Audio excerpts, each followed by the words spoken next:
जय हिंद दोस्तों, मैं महेंद्र शर्मा स्वागत करता हूं वन वर्ल्ड हिंदी में आपका। उम्मीद करता हूं आप खुश और स्वस्थ है। दोस्तों आइए दिखाते हैं पाक मीडिया की एक और लेटेस्ट डिबेट, क्योंकि अभी हाल ही में जो पाकिस्तान के सियासी हालात और भूचाल आया, उस सियासत में भूचाल आया हुआ है, उसको कहीं न कहीं पाकिस्तान का प्रधानमंत्री इमरान खान रोकने की काबिलियत नहीं रखता है, क्योंकि उसकी कुर्सी जाना लाजमी है। और ये सारी की सारी चाल जनरल बाजवा की रची हुई है, क्योंकि उसको अगर एक्सपेंशन मिलता है तो कहीं न कहीं पाकिस्तान की सत्ता में इमरान खान काबिज रह सकता है। क्योंकि अभी इस डिबेट में भी आप डिस्कशन में एक पैनलिस्ट सीधा सीधा बोल रहा है कि अगर बाजवा की एक्सपेंशन बढ़ी तो कहीं ना कहीं इमरान खान की सरकार भी बच जाएगी। तो आप देखिए ये डिबेट और कमेंट में अपनी प्रतिक्रिया जरूर दें। लास्ट में आपसे रिक्वेस्ट करूंगा, चैनल पे नए हैं तो चैनल को सबसे पहले सब्सक्राइब करें, लाइक शेयर कमेंट जरूर करें। दोस्तों जय हिंद, वंदे मातरम, भारत माता की जय। दोस्तों गिन ले, ऑपोजिशन कहती है हमारे पास 8-9 और भी हैं, हमारे पास 22-23 हैं, तो अगर ये 14 कोई देख लें तो नंबर्स गेम में तो आप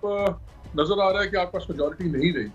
तो अब तुर्क का पता तो फिर भी बहुत खौफनाक ही चीज होगी।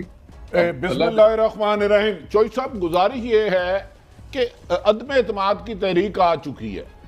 10 लाख की बजाय हुकूमत दावा कर रही है जलसे का, वहां 20 लाख लोग चले गए, हम क्या मान जाते हैं।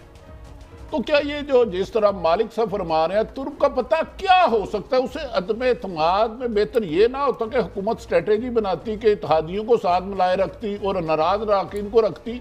उस जलसे से अदम एतमाद की तहरीक को क्या फर्क पड़ेगा? उधर तो 172 अपोजिशन ने पूरे करने हैं। डू यू थिंक कि वो क्या स्टेप ले सकते हैं बड़ा?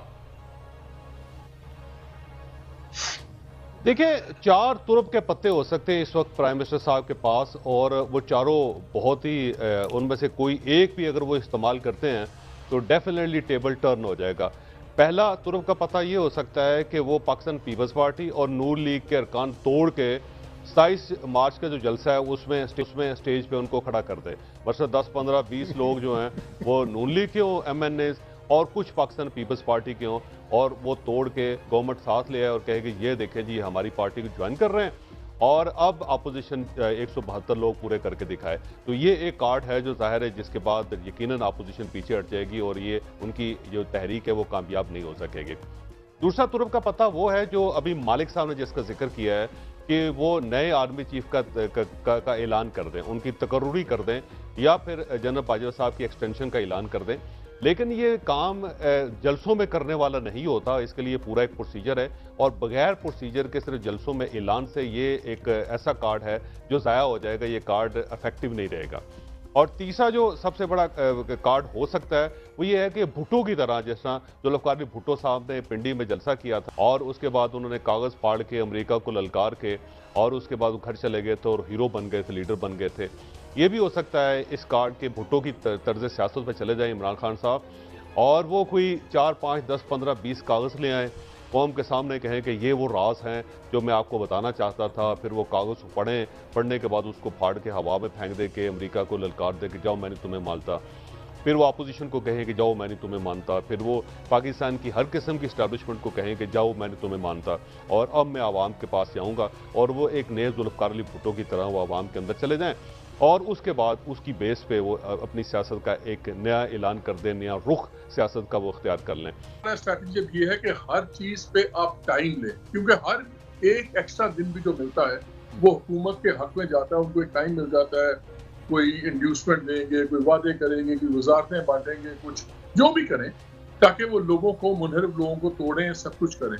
27 के जलसे का मकसद क्या है? 27 के जलसे का मकसद ये है कि हम कितना बड़ा एक जलसा करें कि इतना ज्यादा पब्लिक प्रेशर पड़े कि जो इदारे हैं वो एक बारी फिर सोच लें अपनी अर्लियर स्ट्रैटेजी को। न्यूट्रलिटी, क्या इदारे न्यूट्रल रहना अफोर्ड करते हैं?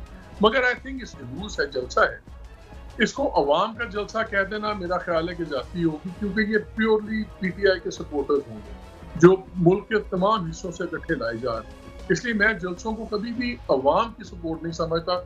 PMLN का जलसा होता था तो सारे PMLN के वर्कर ही होते थे, उन्होंने तो आना ही था।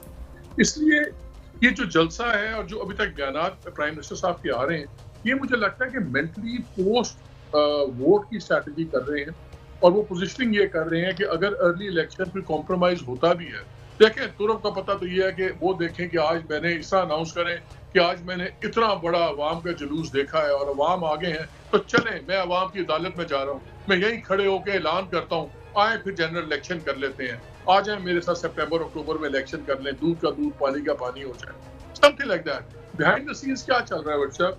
बिहाइंड द सीन्स ये चल रहा है कि प्राइम मिनिस्टर को सजेस्ट किया गया है कुछ इन्फ्लुएंशियल दोस्तों की तरफ से कि देखें अगर आप एक अर्ली इलेक्शंस पे आ जाएं तो ये चीजें ऑपोजिशन को भी समझाई जा सकती, वो भी अर्ली इलेक्शंस ही मांगते हैं।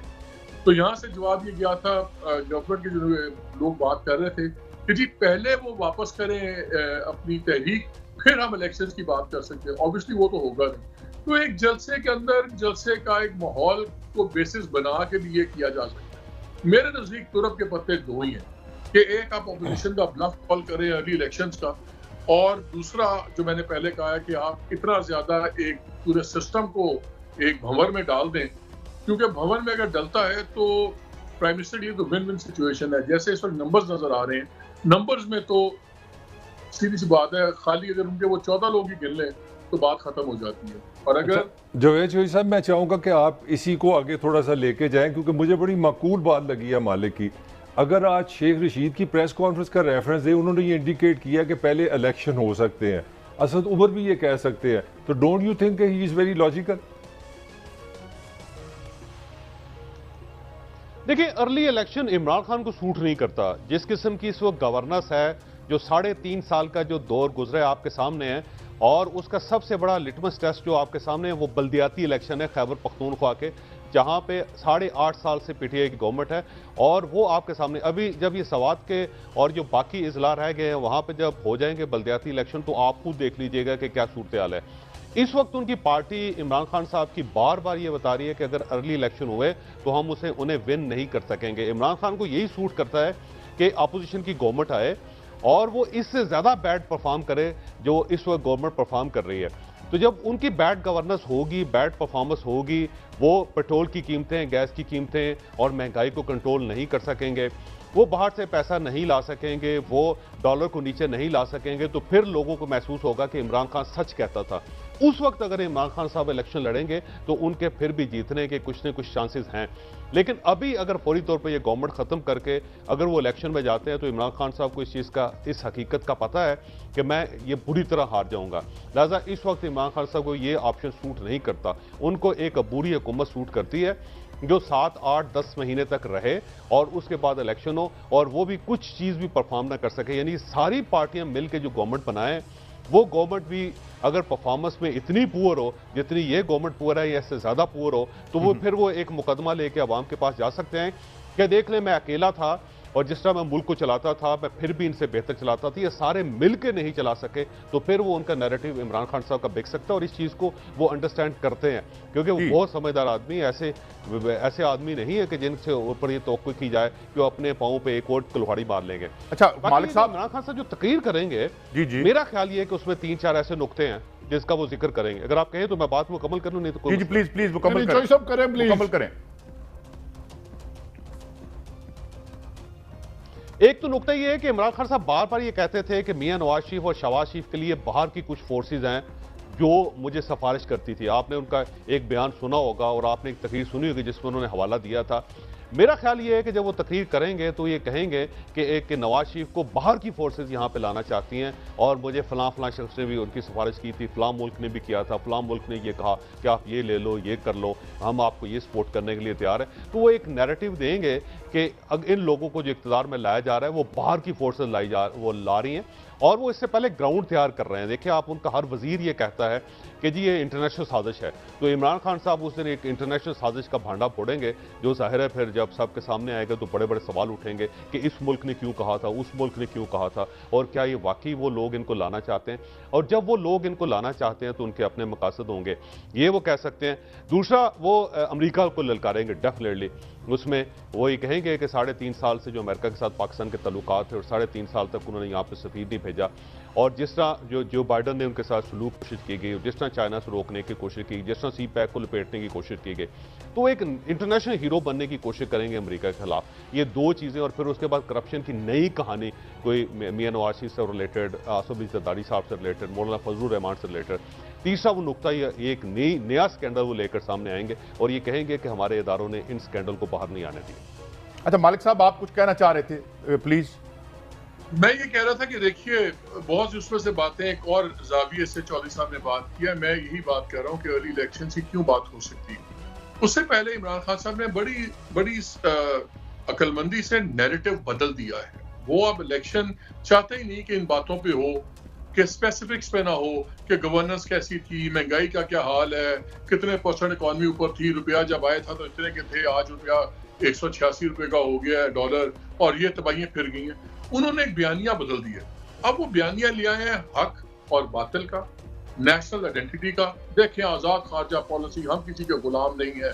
मैं खुददारी की बात कर रहा हूँ। उन्होंने भुट्टो साहब की भी एग्जाम्पल दे दी, और भुट्टो साहब की तमाम चीजों को पहले क्रिटिसाइज करते थे, अब उन्होंने कहा उससे ज्यादा खुददार आदमी कोई नहीं था। अब वो ला रहे हैं एक ऐसी नैरेटिव जो जज्बात के साथ होती है। मैं हमेशा कोट करता हूँ नोम चॉम्स्की को, हम बड़ा सारे कोट करते हैं, पढ़ते भी, अच्छा लिखने वाला आदमी है, इंटेलेक्चुअल है। उसने एक बड़ी खूबसूरत बात की। उसने कहा प्रोपेगेंडा या पॉलिटिक्स में पॉलिटिकल स्लोगन ऐसा होना चाहिए कि एक जो हर एक के दिल को लगे, उसके खिलाफ कोई ना हो, लेकिन उसको समझना है कि इसका मकसद क्या है। अब जब आप बातें करते हैं ना सिंपली खुददारी की, अब नेशनल आइडेंटिटी की और बैनुल-अक़वामी साजिश की, तो आप फिर एक और लेवल पे चले जाते हैं। जैसे एक दुनिया की साजिश है और ये शख्स है जो हमें लेके आगे जाएगा और कौम बनाएगा। उन्होंने फिर एक बयान भी दिया, उन्होंने कहा मैं टमाटर आलू की कीमत करने नहीं आया, मैं एक कौम बनाने आया हूँ। अब वो इसको एक पूरे दूसरी लेवल पे ले गए हैं डिबेट को, जिसके बाद ये बातें करना कि ये 4 पुल बनाए थे, 18 पुल बनाए थे, लगता है बड़ी घटिया सी पुअर पीपल्स स्मॉल पांड्या दी गन्ना ने। वो अब इसको ले गए हैं जमाल अब्दुल नासिर लेवल पे। फिर उन्होंने OIC का भी जो किया, ठीक है, भुट्टो साहब की तो समिट थी, लेकिन फिर भी एक OIC हो गई, मुस्लिम उम्मा, ये सारा वो सारा मेरा ख्याल है देख ही ये चाह रहे हैं कि अगर अर्ली इलेक्शन होगी या कोई चीज होगी तो इस पैमाने पे नापा जाए। अगर ये पैमाना बन गया पॉपुलर नैरेटिव में, तो इस पैमाने में इनके करीब कोई नहीं फटकता। ना मियाँ साहब फटकते हैं, ना जरदारी साहब फटकते हैं, कोई भी नहीं फटकता। और अगर ये नैरेटिव बन गया कौमियत और जनाब खुददारी, ये तो सारे नंबर देते हैं ना इमरान खान को कि यार दिलेर आदमी है, ठुक के बात करता है, दुनिया से बात करता है, किसी से नीचे दबता नहीं है। ये उनके पॉजिटिव्स हैं। तो अगर वो ये बयानिया ले गए और ये बयानिया TOR